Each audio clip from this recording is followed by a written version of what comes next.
In this review, we will go through a couple of these chargers from Quintus and Anker, starting from the most powerful 30 watts to the 18 watts chargers.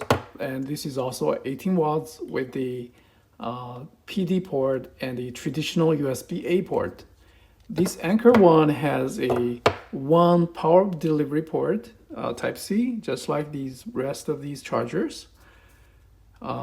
These are both 30 watts.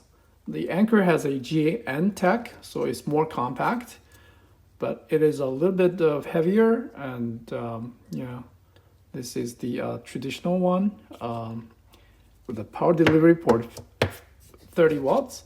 We also got a couple of battery banks. This is a, I guess I'll use this one because the raw power with the Type-A port doesn't support the USB-C input, and this one does. It's been heavily used. It's at 1 bar, so it's a great testing subject. We also have a iPhone 12. And with this little USB meter would be able to accurately measure the input power, and also we got a kilowatt here using the included USB-C to Lightning cable from these chargers. Also got a iPad Pro 12 state of charge 44%. Let's plug in. It's charging 44%. The voltage is gonna jump to 21, and of course there's a conversion loss, so let's use this meter and see what is the voltage going into iPhone 12.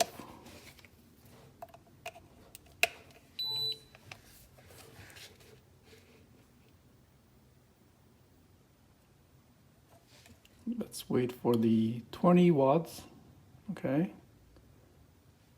And see here, we get 18 watts in.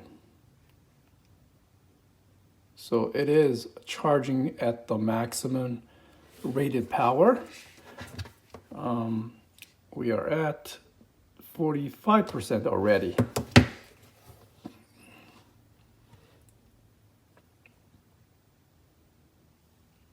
Wattage changes from 16 watt to 18 watts.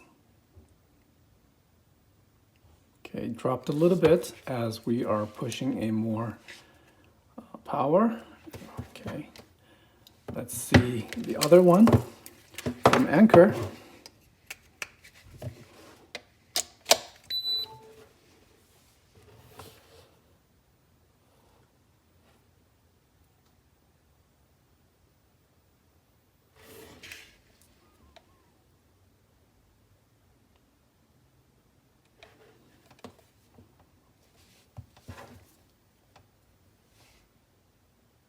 %47 already.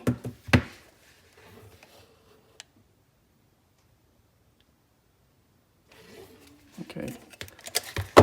What about the 18 watts charger? Should pull 18 watts, right?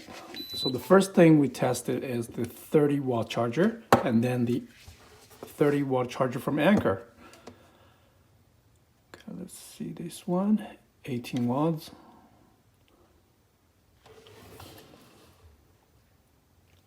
15.5.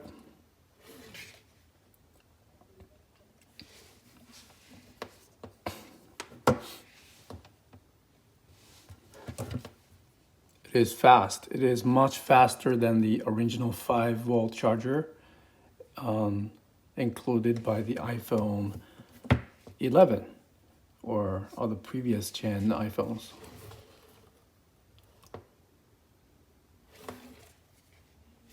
Okay, pretty good. Last one. It has a USB-A port.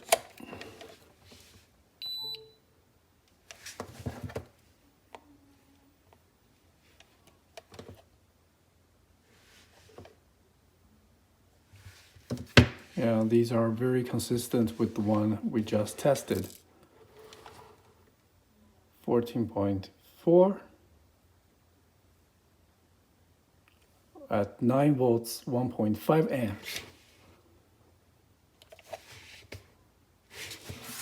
Let's try with the Type-C cable, a very short and quality cable from the included one from the RAV Power, from their power bank. We are at 45% state of charge.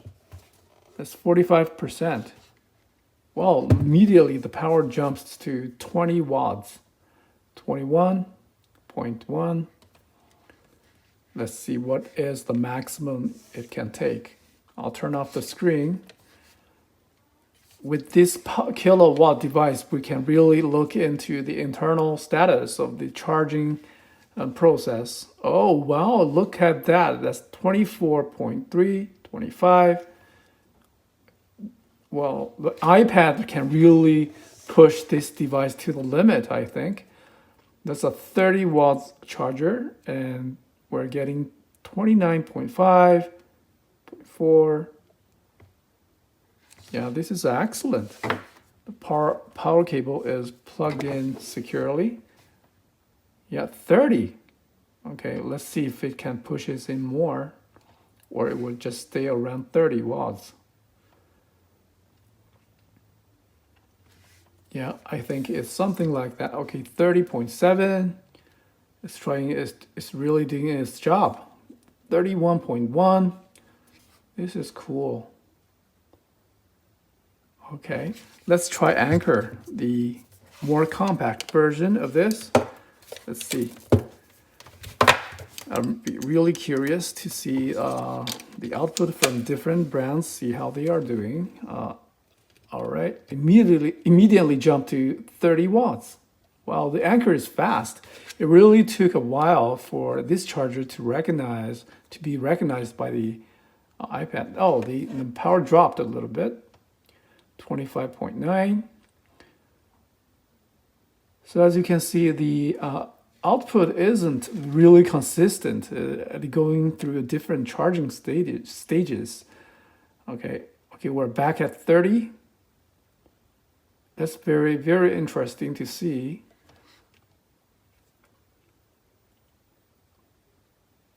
28.8.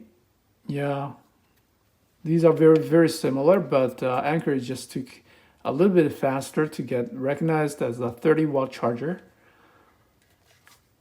And the charging limit is really determined at the circuit in the iPad Pro. By using a more powerful charger won't damage it because the Apple allows this much to be pushed in. There's nothing to worry about as long as it doesn't get too hot. If it does get too hot on the iPad, then the iPad would cut it off. So I don't think no one should be worrying about the a more powerful charger that may damage your device. That's totally an urban myth. Okay. If you thought about the overheating issue, the Apple engineers and the engineers who designed these chargers would definitely, take these into consideration. If it takes 30 watts, then that's great. It should fully take advantage of these more powerful chargers. This is 18 watts with a shared USB-A port. Let's see how much it does. Interesting. 0, really? May take a while, I believe.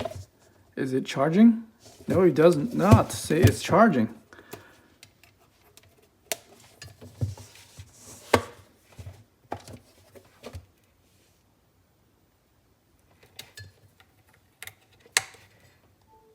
Okay, now it is charging. Sorry, I think I did not press this thing all the way in. All right. 7.8. Will it go up?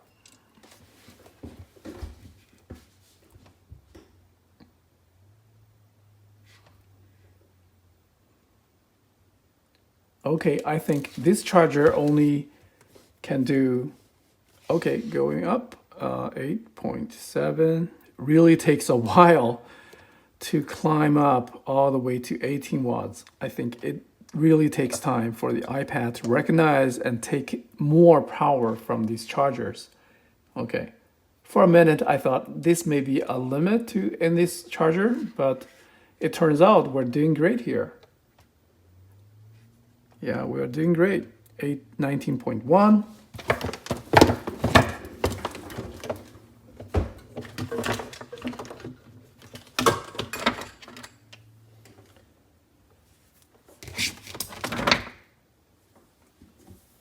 Okay, a more interesting test would be I plug in this very short lightning cable. Will it charge my iPhone? The traditional USB-A, and it's going to be a shared 18 watt output. So it does. I think I got disconnected the cable for a minute. It is charging my iPad and my iPhone at the same time. They're sharing the same port. It's gonna be 18 watts total. It cannot be more than that. So yeah, just want to show you, but we really don't know what is the power going through my iPhone unless I plug in another power meter here to see. Oh, it's going to be blocked a little bit by the Type-C cable, but really, let's see how the power is getting distributed.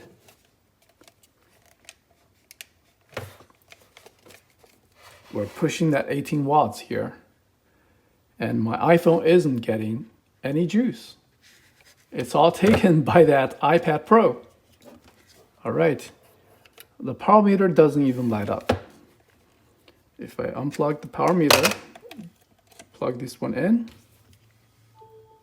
yeah, it charges both. Charges both. I think the power meter does interrupt the charging process a little bit, so maybe not a good test device. Anyway, let's try another one.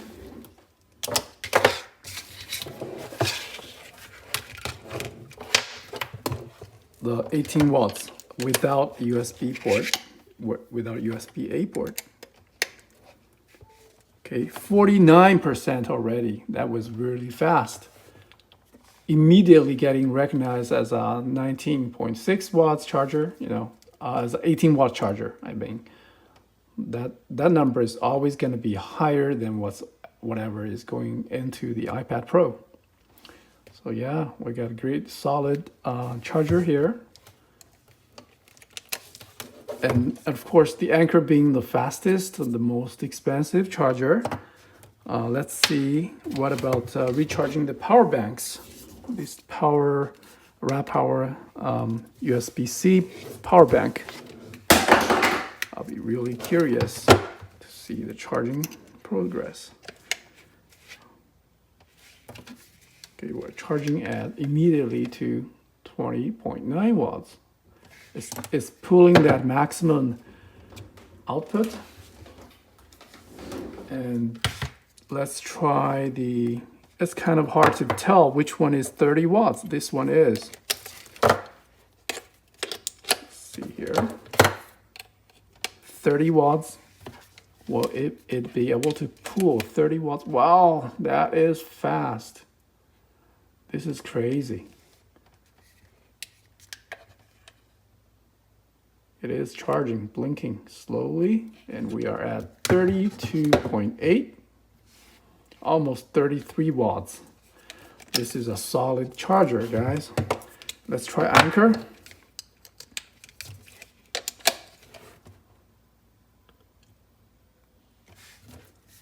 Again, the same kind of result. 31.6. Yeah, I am happy with these Type-C chargers. So it's really the time for the USB-A port to go, Considering how powerful these chargers are, it makes more sense to use the power delivery PD port chargers all the way. Do not use these traditional USB-A chargers. they're just gonna take longer and be less efficient. Look at the charging power at such a compact package. It not only charges your iPad faster, your power banks even faster. It's crazy. 33.2. Yeah, I like them. Cool. Thanks for watching.